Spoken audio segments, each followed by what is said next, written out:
बिस्मिल्लाहिर्रहमानिर्रहीम। अस्सलाम वालेकुम। मिशाल देसी खाबे में आपको खुशामदीद। रेसिपी शुरू करने से पहले आपसे गुजारिश है, आप मेरे चैनल को सब्सक्राइब कर लें और लाइक करें, शेयर करें, कमेंट सेक्शन में जाकर कमेंट्स करें।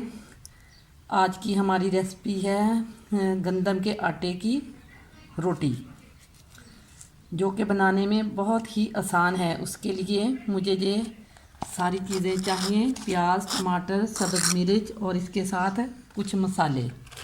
और आटा लूँगी मैं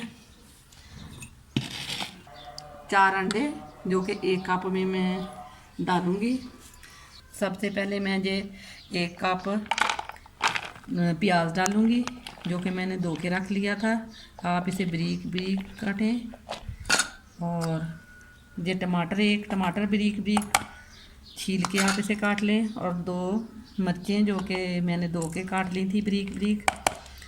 और अब मैं इनमें डालूँगी मसाले। सबसे पहले मैं डालूँगी नमक, 1 चम्मच नमक। और ये जाएगा अब ज़ीरा पिसा हुआ, साबुत ज़ीरा आधा चम्मच, काली मिर्च आधा चम्मच, सब पिसा हुआ धनिया 1 चम्मच। और 1 चम्मच जाएगी इसमें मिर्च पिसी हुई, लाल सुर्ख मिर्च। और अब हम इसे इस तरह मिक्स करेंगे।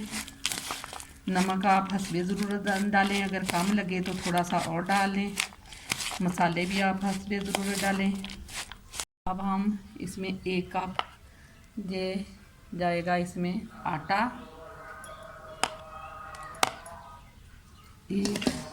आप आटे को छान लें अच्छी तरह।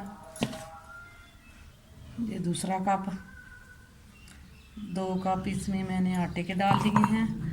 और अब हम इसे अच्छी तरह मिक्स करेंगे। आप इसे मिक्स करने से पहले हाथों को अच्छी तरह धो लें। अब मैं इसमें पानी डालूँगी 1 कप, थोड़ा थोड़ा करके।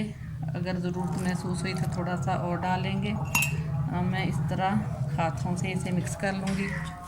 थोड़ा थोड़ा करके पानी इसमें डालते जाएं और इसे मिक्स करते जाएं। आपको अगर मिर्च नमक कम लगे तो थोड़ा थोड़ा और डाल लें। इस तरह आस्ता आस्ता इसे बनाते जाएं। और जब इसका पतला सा पेस्ट बन जाए तो सब हम इसमें अंडे डालेंगे। ये देखें, इस तरह का पेस्ट बना लें इसका। अब मैं इसमें जो मैंने 4 अंडे रखे हैं वो मैं इसमें एक एक करके तोड़ के डालूँगी। अब हम एक एक करके इस तरह अंडा डाल लेंगे।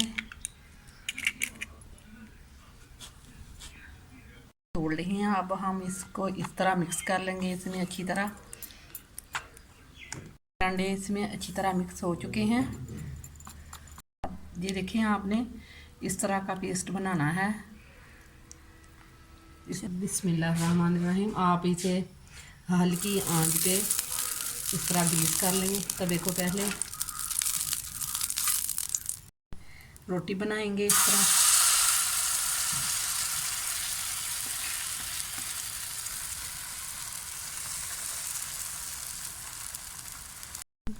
आप इस तरह इसे सारे ऊपर मिक्सचर को इस तरह फैला दें। इसे हल्की आंच पे पकाना है। और जब थोड़ा सा ऊपर से पक जाए तो तब हम इसे पलट देंगे। पहले हम इसे इस तरह घी लगा के थोड़ा सा ग्रीस करेंगे, इस तरह पलट देंगे। और इसे भी हम इधर की साइड को भी इस तरह घी लगा लेंगे और निचली वाली साइड पकने देंगे। आग को थोड़ा सा तेज़ कर लेंगे। इस साइड को भी हम इस तरह पलट देंगे। पराठा बिल्कुल बन के तैयार हो चुका है। अब हम इसे नीचे उतार लेंगे।